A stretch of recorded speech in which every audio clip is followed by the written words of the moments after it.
My friends, I am Mr. Vincent, the keeper of unspeakable secrets. In my wanderings through the American lands, I have uncovered stories that whisper in the darkness, concealed within my diary. Tonight, I shall unveil 3 chilling tales, woven together by the unsettling figure of the clown. Prepare to cross the threshold of nightmare, where smiles turn into grimaces of pure terror. Dim the lights and abandon all hope. The circus of horrors awaits you.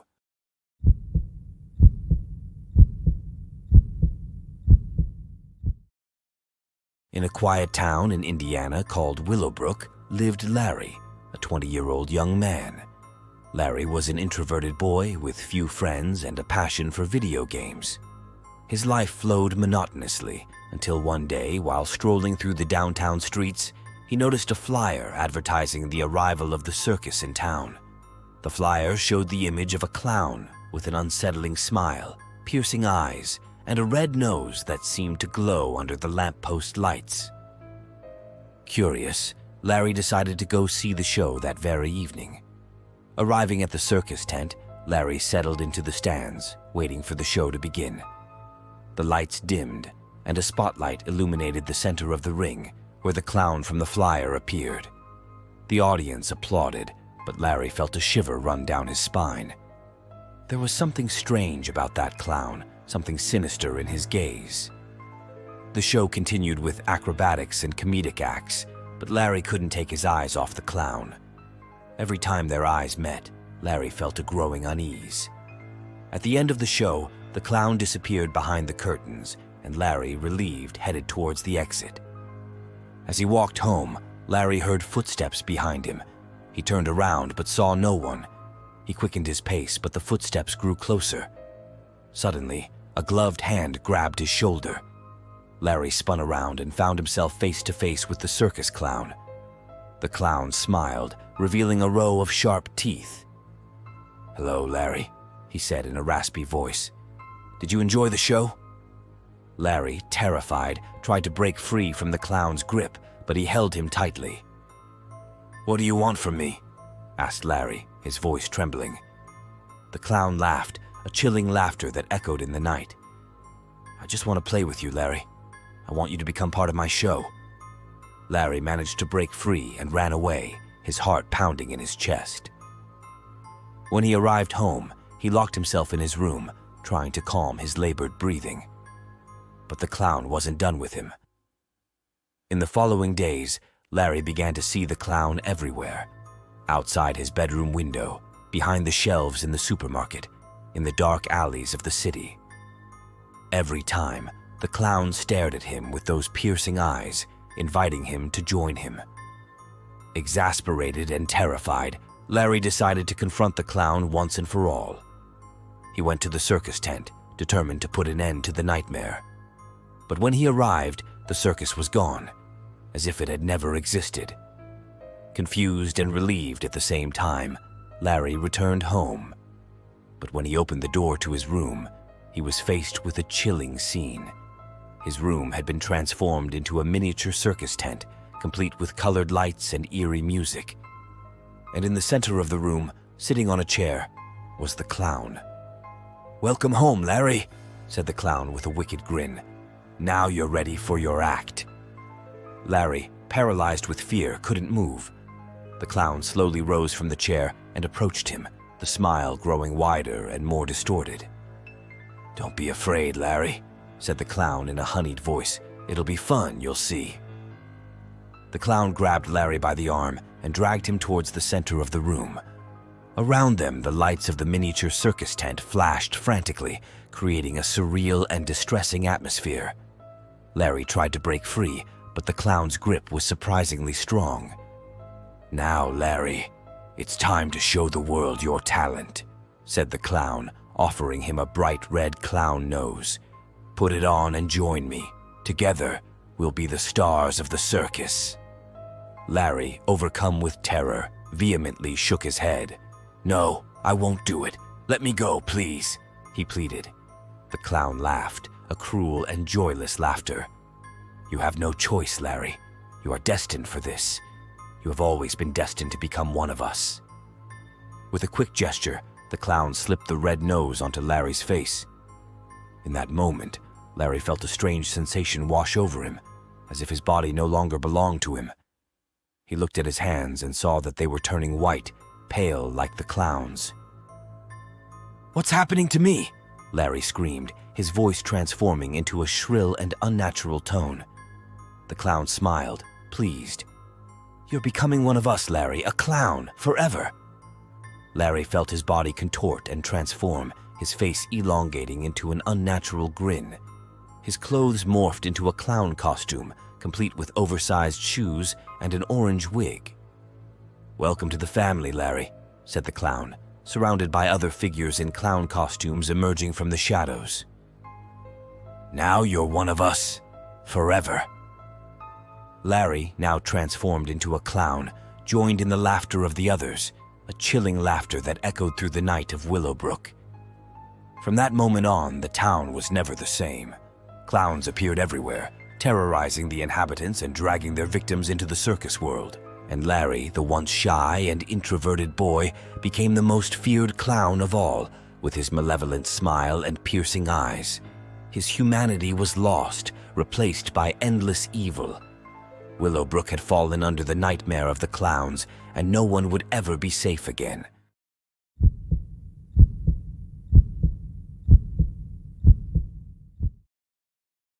In a quiet town in the American Midwest called Clownville, 3 longtime friends, Jack, Sarah, and Mike, gather every year to attend the famous clown-themed country fair. The 3 college students in different cities eagerly anticipate this event to reunite, have fun, and wear their favorite clown costumes. This year, however, something seems different. The atmosphere is darker than usual, and a strange tension hangs in the air. Despite this, the 3 friends decide not to be discouraged and immerse themselves in the fair amidst games, rides, and circus performances. As they stroll among the attractions, they notice a mysterious tent they had never seen before. Intrigued, they decide to enter. Inside, they find a maze of mirrors that seems to have no end. Fascinated, they venture into the maze of reflections, but soon realize they are lost. Suddenly, the lights go out, and an eerie silence envelops the maze. The 3 friends, frightened, try to find the way out, but wherever they turn, they only see their distorted reflection in the mirrors. Then, they hear a chilling laughter echoing in the darkness. A figure emerges from the shadows, a clown with a pale face and a sinister smile, with red eyes gleaming in the dim light. The clown approaches slowly, brandishing a sharp knife. The 3 friends, terrified, split up and desperately search for a way out. Sarah finds herself in a room full of clown mannequins which seem to stare at her with their empty eyes. Suddenly, one of the mannequins comes to life and starts chasing her, laughing maniacally. Sarah runs desperately, but wherever she turns, the killer clown seems to be getting closer. Meanwhile, Mike comes across a room full of broken and eerie toys. Among them, he notices an old jack-in-the-box with a clown popping out of it. As he approaches to examine it, the clown springs towards him, attempting to grab him with its long, skeletal hands. Jack, on the other hand, ends up in a room of distorting mirrors, where his reflection transforms into a monstrous clown that relentlessly pursues him. Wherever he turns, his distorted reflection haunts him, laughing and taunting him. The 3 friends, separated and terrified, struggle to survive the horrors of the maze. They discover that the clowns chasing them are actually the vengeful spirits of a group of clowns who died in a terrible accident during a country fair many years ago. As they desperately search for a way out, the 3 realize that the only way to escape the evil spirits is to confront their deepest fears. With courage and determination, they make their way through the maze, battling against the killer clowns and their most terrifying nightmares. In the end, they manage to find the exit and escape from the cursed tent. Exhausted and traumatized, they embrace, grateful to have survived the horrific experience. However, as they walk away from the fair, they still hear the sinister laughter of the clowns haunting them, as a reminder that the horror is not over and that it could come back to haunt them at any time. Back to their college lives, Jack, Sarah, and Mike try to leave behind the terrifying experience. But the memories of the killer clowns continue to haunt them. Recurring nightmares and unsettling visions torment them from that day on, never giving them respite.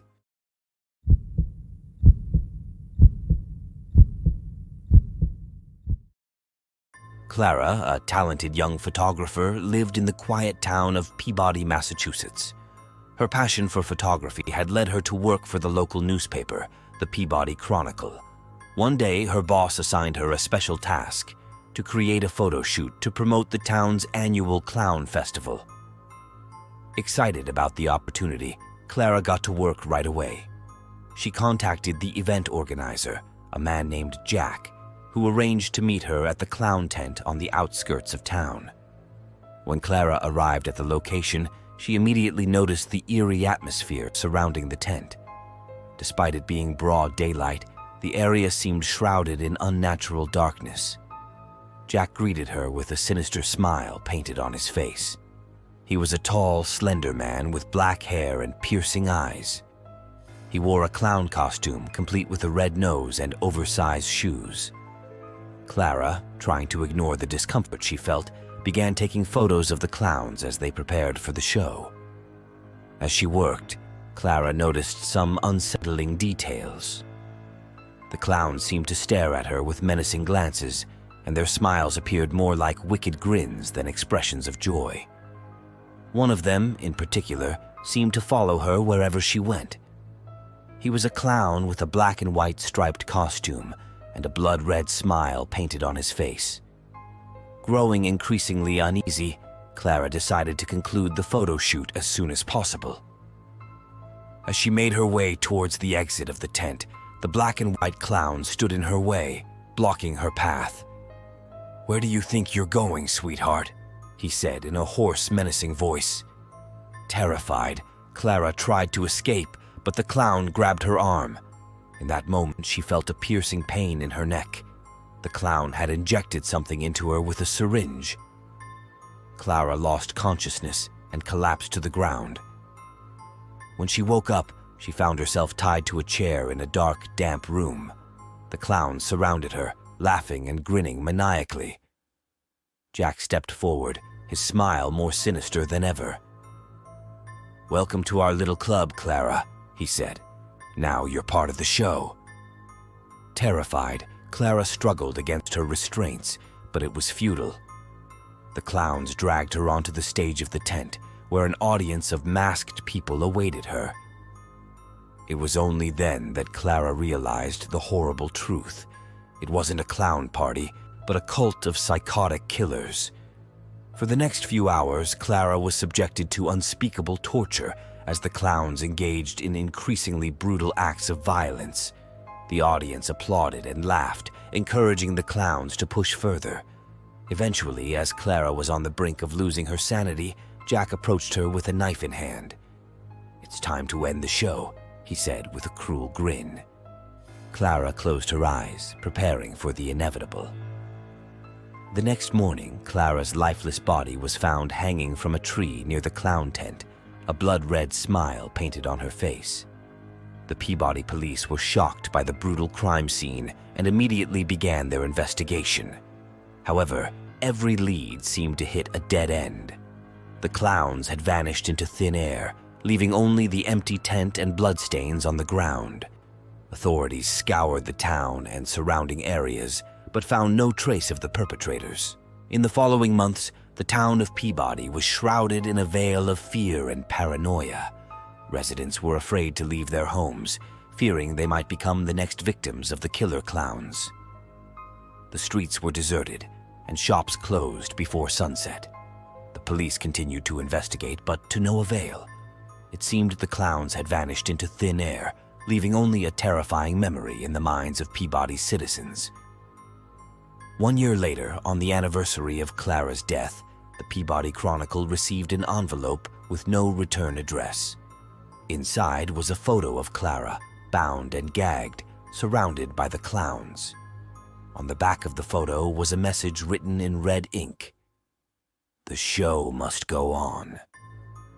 The police reopened the case, but once again, they fail to find any trace of the killer clowns. Some say they are still out there waiting for their next victim. Others argue they are just an urban legend born from Clara's tragic death. But one thing is certain. In Peabody, the smile of a clown will never be seen in the same way again. The town still bears the scars of that terrible night, and the memory of Clara, the young photographer who only wanted to capture a moment of joy, will live on forever in the hearts of those who knew her. So, as the shadows lengthen on the streets of Peabody and the autumn wind rustles the leaves, residents wonder if the killer clowns have truly disappeared or if they are just waiting for the right moment to strike again. And on those dark, moonless nights, when silence envelops the town, some swear they can hear in the distance the echo of an evil laugh, a sinister reminder of the terror lurking behind the smile of a clown. My friends, our journey into the circus of horrors is drawing to a close. You have bravely faced the 3 cursed tales from my diary. Your soul now bears the marks of this dark pilgrimage. If you wish to continue exploring the depths of terror by my side, I invite you to subscribe to the channel and activate the notification bell. Only then can you be sure not to miss my future chilling revelations. Until then, may nightmares accompany you. Good night.